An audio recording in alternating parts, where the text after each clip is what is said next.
Guys welcome back to my channel রুমাস kitchen. আজ তোমাদের সাথে আমি শেয়ার করতে চলে এলাম লোটে মাছের বেগুন দিয়ে ঝাল। তো চলো আমার সাথে থাকো আর রেসিপিটা দেখতে থাকো কিভাবে বানাচ্ছি আমি এটা।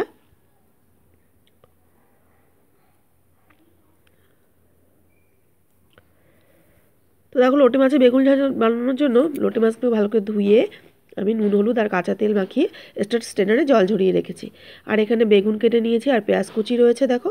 আর এখানে রয়েছে লঙ্কা আদা রসুন আর পেঁয়াজ পেস্ট আর টমেটো পেস্ট। তো কড়াইতে সর্ষের তেল গরম বসিয়ে প্রথমে আমি পেঁয়াজ কুচিটাকে অ্যাড করে দিচ্ছি এর মধ্যে, দিয়ে মোটামুটি এটাকে 2 মিনিট আমি হালকা ভেজে নিচ্ছি।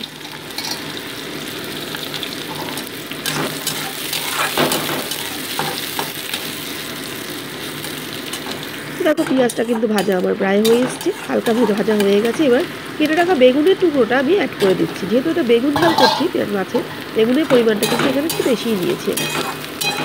দিয়ে মোটামুটি এটাকে আরও 2 মিনিট আমি হালকা একটু জাস্ট সটে করে নিচ্ছি বেগুনটাকে। দেখো বেগুনটা কিন্তু ভাজা আমার হয়ে এসছে প্রায়, মানে হালকা হালকা যেরকম আমি চাইছিলাম সেরকমই ভাজা হয়ে গেছে। এবং বেটে রাখা মশলাটা অ্যাড করে দিচ্ছি, তার মধ্যে পরিমাণ মতো নুন হলুদ আমি কিন্তু অ্যাড করে দিয়েছিলাম।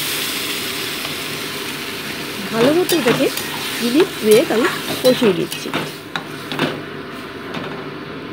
তো মোটামুটি 2 মিনিট পর ফিরে এলাম। দেখো কষানো কিন্তু আমার হয়ে গেছে। এবার কিন্তু আমি জল কিন্তু একদমই অ্যাড করবো না এর মধ্যে। এবার যে স্ট্রেনারে ঝরানো মাছটা ছিল সেটা আমি অ্যাড করে দিচ্ছি, দিয়ে বেগুনের মশলাটা পুরো মাছের গায়ে ভালো করে মিশিয়ে নিচ্ছি আমি। তোমরা তো সবাই জানো লোটে মাছ রান্না করা একদম সুপার ইজি। লোটে মাছ একদম অল্প সময় হয়ে যায়। মোটামুটি মাছের গায়ে মশলাটাকে ভালো করে মাখিয়ে দিচ্ছি আমি।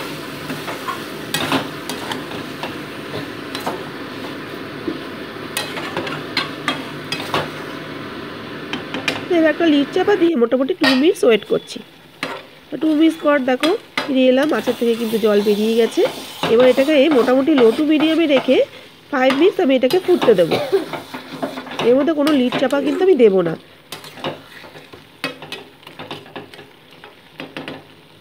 মোটামুটি 5 মিনিটস আমি ফুটিয়ে নিয়েছি, রান্নাটা কিন্তু প্রায় আমার হয়ে এসেছে। এবার ওপর দিয়ে গার্নিশিংয়ের জন্য একটু ধনেপাতা দিয়ে দিচ্ছি আমি।